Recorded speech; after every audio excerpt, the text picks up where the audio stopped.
তো সুকুমার মেয়ের বাপ ফোন করছিল। আই দেখ তুই ফের ঘটকটাক মাটিত কেনে বসিবা দিল কি? একটা তো ইনে ছিল কেমন করে পিছাই গেল। উঠো উঠো চেয়ার বসো। বাড়ি যাই আরো দুটা বেদনা টেবিলে নিবা হবে। তো সুকুমার মেয়ের বাপ ফোন করছিল, আমরা মানা করে দিল, বেহা দিবে না।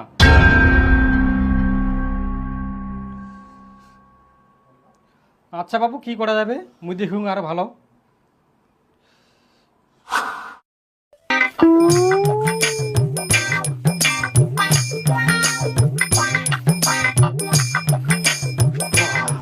এত গরম না, রেস্ট নাও যাক।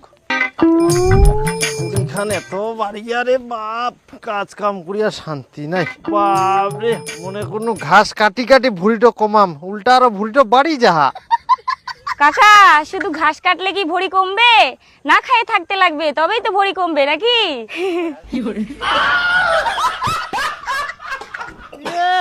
পাকা বুড়ি হয়ে গেলেন না, তাওটাও কথা শিখিয়া খালি। ফুটিটো মুখ কমবাই হবে যে করিয়া হোক। ছোট ছোট ছুয়ালা টিটকারি মারি চলে যা।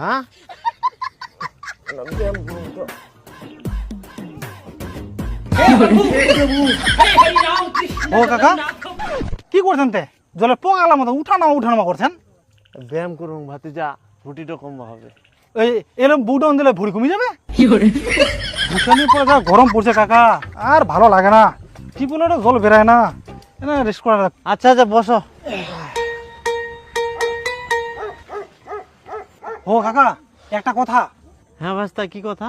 কাকা তোর বেটা বিয়ে লাগিল? না ভাস্তা, মেয়েই পাওয়া যায়নি কে, আর কি বেয়া লাগাম। তোমরা না ভালোই 2-3টে মেয়ে দেখিলেন, তাও একটা হয় নাই? একটা মেয়ের বাড়ি কুসুমুটি না, আর একটা মেয়ের বাড়ি হরিরামপুর। হ্যাঁ মেয়ে দেখিয়ে এসেছেন, কিন্তু পরে আর বিয়ে দিবে চাইছে না, বিয়ে ভাঙিয়েছে না। হ্যাঁ ভাস্তা, তুই কি করে জানলু? কাকা তোমার বেটার বিয়ে ভাঙা কারণ হলো চায়ের দোকান নন্দন। চায়ের দোকানদার নন্দন কেনে ভাতিজা কি করিয়া? ও কাকা তোমার এত কিছু হয়ে গেলে তোমার জানেননি? না কি হয়েছে ভাস্তা? দেখি দাদা একটা চা দিয়েন। আচ্ছা বসো, গরমটা পড়েছে না। হ্যাঁ হাতে সরেন, গরম চা। বাস বাস বাস। বলছি দাদা একটা কথা। হ্যাঁ তোমার এই ঠিকার এই সুকুমারের বেটা নিখিল, আমাকে তোমরা চিনেন? এই টোটো চালাই যে। হ্যাঁ হ্যাঁ হ্যাঁ হ্যাঁ। হ্যাঁ তে ছেলেটা ফের কেমন তে? কেনে? আসলে বেটির বিয়ার জন্য কথাবার্তা চলে যেত, ওই জন্য একটা খোঁজ খবর নিবা আসি।